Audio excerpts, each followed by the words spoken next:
Hello guys, আসসালামু আলাইকুম। Welcome to my channel দিন রাত্রি ব্লগে আপনাদেরকে স্বাগতম।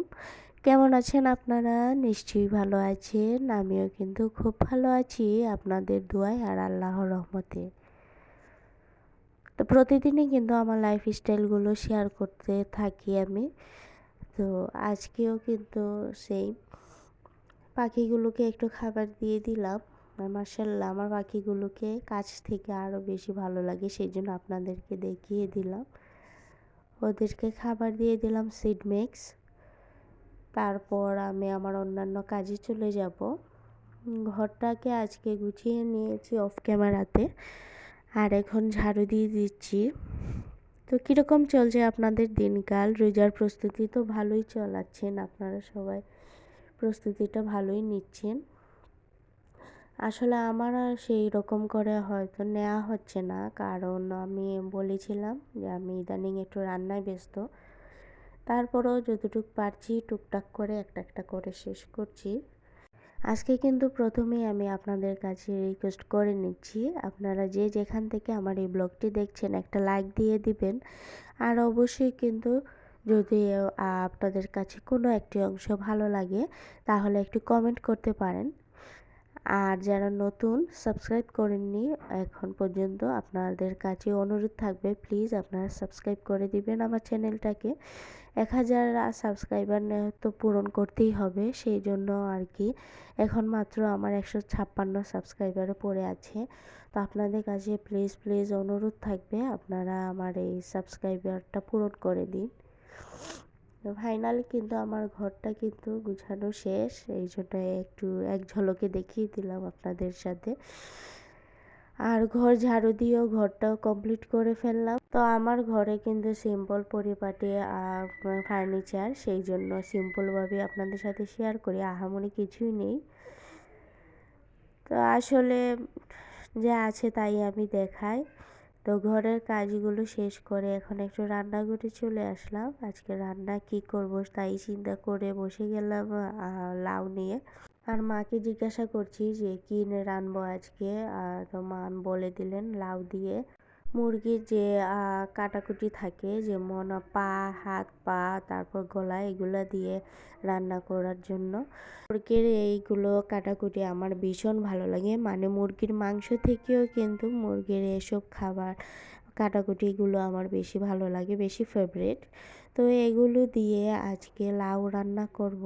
যদিও লাউটা এত বেশি কচমা না, মানে এত বেশি নরম না, তারপরেও কিন্তু লাউটা দিয়ে রান্না করে দিব, আর নিশ্চয়ই ভালো লাগবে।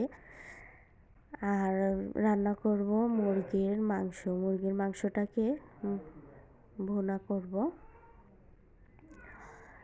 তো অনেকেরই দেখতে পাচ্ছি নিচে হাঁটাহাঁটি করছে। আসলে আমার তো আর এরকম বড় স্ট্যান্ড নেই, সেই জন্য উপর থেকে যতটুকু পেরেছি একটু ক্যাপচার করেছি, সেই জন্য অনেকে হাঁটা চলা দেখতে পাচ্ছেন ক্যামেরায়। তো এটাকে আপনারা ক্ষমা দৃষ্টিতে দেখে মার্জিত করবেন। তরকারি কাটতে কাটতে রান্নার ফাঁকে একটু নাস্তা খেয়ে নেব, এটা আমরা বরাবরই খাই। ইদানিং যদিও ব্যস্ততায় দেখানো হয় না। তো গতকালকে ভিডিওতে দেখিয়েছিলাম আমার ভাই এসেছিলেন, তো মিষ্টি এনেছিলেন, ছানার মিষ্টি, আর এনেছিলেন জাম মিষ্টি, আর ছিল বালিশ মিষ্টি। তো এগুলো এখন বের করেছি, রান্না করতে করতে একটু একটু করে খাবো আর রান্না করব। তো রান্নার ফাঁকে এরকম একটু টুকটাক নাস্তা খেতে কিন্তু ভীষণ ভালো লাগে, কারণ রান্না করতে করতে বোর ফিল হয়ে যায়, পেটেও খিদা চলে আসে, সেই জন্য ফাঁকে একটু নাস্তা খেতে ভীষণ ভালো লাগে।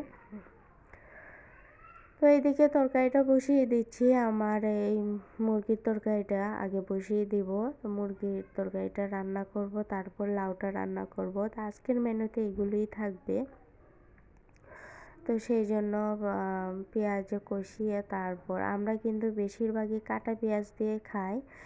ফিসা পেঁয়াজটা একটু কমে খাওয়া পড়ে, কারণ ফিসা পেঁয়াজের তরকারিটা তাড়াতাড়ি একটু নষ্ট হয়ে যায়। যদিও শীতকালে এখন বেশি নষ্ট হবে না, কিন্তু গরমকালে নষ্ট হয়ে যায়। আর বেশি মশলা হয়ে যায়, সেই জন্য আর লেটও লাগে রান্না করতে। এইসব চিন্তা করে আসলে আমরা ফিসা পেঁয়াজটা খুব বেশি ইউজ করি না, মাঝে মাঝে ইউজ করি। তো বেশিরভাগই কিন্তু কাটা পেঁয়াজ দিয়ে আমাদের রান্নাবান্না হয়ে যায়। তো এখন মুরগিটাকে ভালো করে কষিয়ে নিচ্ছি, তারপরে একটু সামান্য ঝোল দিয়ে নামিয়ে ফেলবো। আর অনেক বেশি নয়েজ শোনা যাচ্ছে আমার মেয়ের, তো আসলে আমি রেকর্ড দিচ্ছি তো, আর বাচ্চা মানুষ আশেপাশে থাকলেই আওয়াজ চলে আসে। তো এইদিকে মুরগিটা রান্না করে তারপরে এখন আবার একটু পেঁয়াজ, আদা, রসুন এগুলো দিয়ে এই যে মুরগির কাটাকুটির মশলাটা করে নিচ্ছি, মানে লাউয়ের তরকারির মশলাটা। তো এইটা কষিয়ে তারপর মুরগির যে অংশটুকু আছে এইটা ভালো করে ভেজে নেব, মানে কষিয়ে নেব, তারপর লাউটা দিয়ে দিব। তো এইভাবে কিন্তু সিম্পল ওয়েতে আমি রান্না করি। তো আমি যেমন রান্না করি আপনাদের সাথে তেমনই শেয়ার করলাম, কারণ ইদানিং একটু রান্না শেয়ার করছি, রান্না করছি বলে। তো সবার রান্না তো দেখি, এখন আমার রান্নাটা আপনাদের সাথে একটু দেখালাম।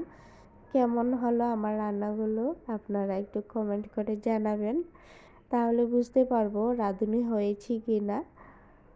আপনারা যদি কমেন্ট করেন তবে বুঝতে পারবো, কারণ আমি কিন্তু নতুন গৃহিণী, আমি তেমন কোনো ডেইলি রান্নাবান্না করি না, যেহেতু আমার শাশুড়ি মা এখনও রান্নাবান্না করতে পারেন, উনিই করেন, এখন অসুস্থতার কারণে আমি রান্না করছি, আর সেই সুবাদে আপনাদের সাথে শেয়ার করছি। আর যদি ভুল ত্রুটি হয়ে থাকে সেটাও কিন্তু ধরিয়ে দিতে পারেন, সেটাও কিন্তু আপনাদের হাতে দিয়ে দিলাম। তো আজকের ভিডিওটা অনেকটা বড় হয়ে গিয়েছে সেটা আমি বুঝতে পারছি। তো আপনারা একটু কষ্ট করে ওয়াচ টাইমটা ফুল করে দিয়েন, কারণ আমি অনেক কেটে কুটে কিন্তু ছোট করেছি, তারপরেও কিন্তু বড় হয়ে গিয়েছে, সেই জন্য নিজের কাছেই খারাপ লাগছে। অনেকেই আছে সময় দিয়ে আসলে দেখতে পারেন না, আমি নিজেও এখন সময় বেশি দিতে পারি না, তারপরও যাদেরই দেখি তাদেরটা ফুল ওয়াচ করে দিই। তো আপনাদের কাছে অনুরোধ থাকবে আপনারাও কিন্তু আমার এই ভিডিওটা ফুল ওয়াচ করে দিবেন একটু কষ্ট করে। তো ধনেপাতা কেটে নিলাম, ধনেপাতা এখন লাউয়ের উপরে দিয়ে দিচ্ছি। ধনেপাতা না দিলে কিন্তু লাউয়ের ফ্লেভারটা আরও সুন্দর আসে না, আর দেখতেও ভালো লাগে না, মানে অন্যরকম একটা ফ্লেভার চলে আসে।